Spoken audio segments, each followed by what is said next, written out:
একেবারে মুচমুচে খাস্তা ঢাকাই পরোটা খুব সহজে বাড়িতেই বানিয়ে নিন। দোকান থেকে আর ঢাকাই পরোটা কিনে খেতে হবে না। বাড়িতে এত সহজেই যে ঢাকাই পরোটা বানানো যায় বন্ধুরা, আপনারা সম্পূর্ণ রেসিপিটি না দেখলে বিশ্বাসই করবেন না। আর এই ঢাকাই পরোটার সাথে খাবার জন্য থাকছে আজকে একটি ছোলার ডালের রেসিপি। চলুন তাহলে রেসিপিটি দেখে নেওয়া যাক। রেসিপিটি ভালো লাগলে অবশ্যই চ্যানেলটিকে সাবস্ক্রাইব করে নিয়ে আমার পাশে থাকবেন। প্রথমেই আমি এখানে ময়দা নিয়ে নিয়েছি, আর এই ঢাকাই পরোটা বানানোর জন্য কিন্তু ময়দাই ব্যবহার করতে হবে, আটা দিয়ে একেবারেও ভালো হবে না। ময়দার মধ্যে দিয়ে দিলাম সামান্য একটু লবণ, আর খুব সামান্য দিয়েছি বেকিং সোডা। এটা কিন্তু বেকিং পাউডার না, বেকিং সোডা। আর দিয়ে দিয়েছি 2 থেকে 3 চামচ পরিমাণে গলানো ঘি। ভালো করে ময়নটাকে এবার মিশিয়ে নিতে হবে। ময়নটা যত ভালোভাবে মেশানো হবে, ঢাকাই পরোটাগুলো কিন্তু খুবই সুন্দর খাস্তা হবে। এবার অল্প অল্প করে জল দিয়ে একটা ডো তৈরি করে নেব। ডোটা কিন্তু খুব নরমও হবে না, আবার খুব শক্তও হবে না। ডোটাকে কিন্তু এখন খুব বেশি ঠেসে মাখতে হবে না, একটা ঠিক এইরকম দলা তৈরি হয়ে গেলেই ঢেকে রেখে দিতে হবে কিছুক্ষণের জন্য। ততক্ষণে চলুন আমি ছোলার ডালটা তৈরি করে নিই। এদিকে ছোলার ডালের সাথে আলু কিন্তু আমি আগে থেকেই সিদ্ধ করে রেখেছি। আচ্ছা, ছোলার ডাল আপনারা আপনাদের পরিমাণ মতন নিয়ে নেবেন। আর ছোলার ডালের মধ্যে অল্প একটু আলুর টুকরো করে দিয়েছি, তাতে খেতেও কিন্তু বেশ ভালো লাগবে। এবার একটা ভাজা মশলা তৈরি করে নিতে হবে। দিয়ে দিচ্ছি 1.5 চামচ পরিমাণে ধনে গুঁড়ো, 1 চামচ জিরে গুঁড়ো, আর 1 চামচের একটু কম দিয়েছি মৌরি। দুখানা তেজপাতা ছিঁড়ে দিলাম, আর একটা শুকনো লঙ্কা দিয়েছি। চাইলে শুকনো লঙ্কার পরিমাণটা আপনারা আরেকটু বাড়িয়ে নিতে পারেন। এবার একটু ভালো করে টেলে নিতে হবে। একেবারে কিন্তু খুব বেশি আবার লালচে করে বা কালচে করে ভাজা যাবে না, হালকা করে একটু টেলে নেব। এবার এটাকে মিক্সিং জারে আধ বাটা করে গুঁড়িয়ে রেখে দেব। আর এই ভাজা মশলাটা কিন্তু অবশ্যই বানিয়ে নেবেন, তাহলে ছোলার ডালের ফ্লেভারটা কিন্তু ভীষণ সুন্দর আসবে, একেবারে দোকানের মতন। এবার কড়াইয়ের মধ্যে নিয়ে নিলাম সামান্য পরিমাণে সাদা তেল। ফোড়নে দিয়েছি তেজপাতা, শুকনো লঙ্কা, দারচিনি, দুটো দিয়েছি এলাচ, আর সামান্য একটু গোটা জিরে। একটু নাড়াচাড়া করে নিয়ে দিয়ে দিচ্ছি সামান্য একটু আদা থেতো করে নিয়েছিলাম, সেটা দিয়ে দিলাম। আর এই গুঁড়ো মশলাগুলো আমি আগে থেকেই গুলে রেখেছিলাম জলের মধ্যে। 1/2 চামচ ধনে গুঁড়ো, জিরে গুঁড়ো, আর একটু সামান্য হলুদ জলে গুলে রেখে দিয়েছিলাম, সেটা এখানে দিয়ে দিলাম। একবার ভালো করে নাড়াচাড়া করে নিয়ে আগে থেকে সিদ্ধ করে রাখা ছোলার ডাল এখানে দিয়ে দিলাম। এবার ভালো করে একবার নাড়াচাড়া করে মিশিয়ে নেবার পর কিছুক্ষণের জন্য ফুটিয়ে নেব মিডিয়াম আঁচে। কিছুক্ষণ দেখুন ভালো করে ঢেকে ফুটিয়ে নিয়েছি। আর একেবারেই কিন্তু এই সময় ডাল আর আলু গলে গেছে। আগে কিন্তু আমি 90% মতন কুক করেছিলাম। এবার ভালো করে একবার সিদ্ধ করে নেবার পর আগে যে মশলাটা আমি ভেজে গুঁড়িয়ে নিয়েছিলাম সেটা এখানে 1 চামচ দিয়ে দিয়েছি। মশলাটা কিন্তু একেবারে মিহি করে গোড়াবেন না, একটু আধবাটা করে নেবেন, তাহলে কিন্তু খেতে ভীষণ ভালো লাগবে। ভালো করে একবার নাড়াচাড়া করে মিশিয়ে নিয়েছি।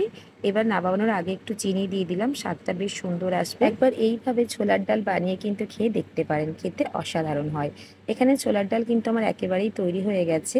এবার এদিকে আটার ডোটাও কিন্তু অনেকটাই রেস্ট পেয়ে গেছে, আর ভালোভাবে সেট হয়ে গেছে। আবারও একবার এবার ভালো করে আমি ঠেসে ঠেসে মেখে নিচ্ছি। তারপর একটা বাটির মধ্যে নিয়ে নিয়েছি আমি 2 থেকে 3 চামচ মতন সাদা তেল। আপনারা চাইলে ঘিও নিতে পারেন। আর 1 চামচ কর্নফ্লাওয়ার দিয়ে ভালো করে মিশিয়ে নিচ্ছি। ঢাকাই পরোটা বানাতে গেলে কিন্তু বন্ধুরা এটা অবশ্যই তৈরি করে নিতে হবে। দেখুন একটা কত সুন্দর ক্রিমের মতো তৈরি হয়ে গেছে। এবার এটা সাইডে রেখে দিচ্ছি। আর ময়দার ডো থেকে আমি ঠিক এইরকম একটু বড় বড় সাইজের লেচিগুলো তৈরি করে নিচ্ছি। সব লেচিগুলো তৈরি করা হয়ে গিয়েছে। এবার একটা লেচিকে আমি একটু ময়দা ছড়িয়ে দিয়ে বেশ ভালো করে একটু বেলে নেব। একটু পাতলা করে আর একটু বড় করে প্রথমে কিন্তু এটা বেলে নিতে হবে। এই যে ঠিক এইভাবে আমি বেলে নিয়েছি, একেবারে কিন্তু পাতলা করে বেলেছি।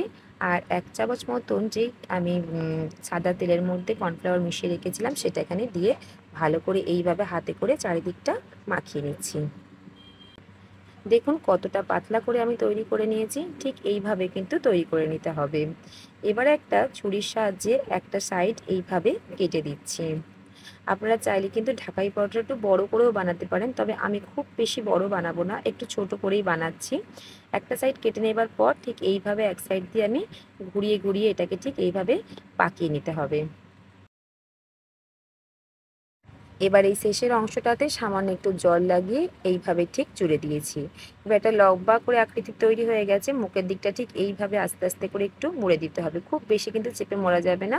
আর পিছনের অর্ধেকটা অংশ আমি কেটে বাদ দিয়ে দিচ্ছি। এবার এইটাকে আস্তে করে আলতো হাতে এইভাবে চেপে চেপে একটু নিতে হবে। আর হাতে একটু তেল লাগিয়ে নিয়েছি। তারপরে আলতো হাতে কিন্তু হাতে করে এইভাবে চাপ দিতে হবে।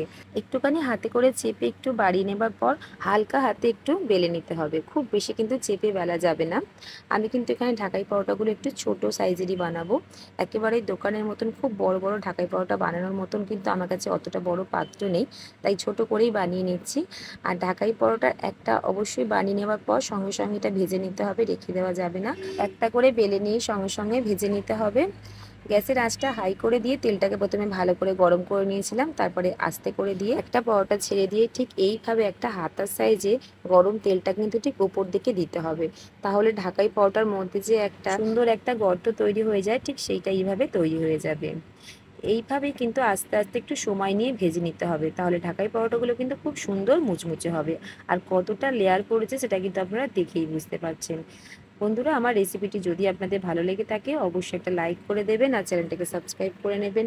যদি আরও ভালো লাগে আপনাদের বন্ধুদের সাথেও এই রেসিপিটি শেয়ার করতে পারেন। দেখুন কতটা সুন্দর খাস্তা ঢাকাই পরোটা তৈরি হয়ে গেছে।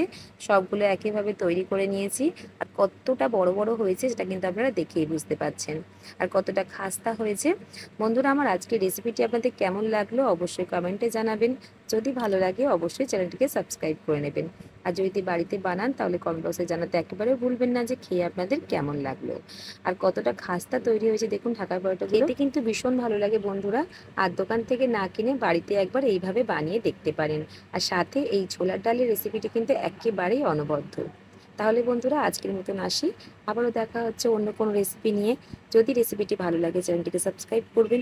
যদি ফেসবুক পেজ থেকে ভিডিওটি দেখে থাকেন অবশ্যই পেজটিকে ফলো করে নেবেন।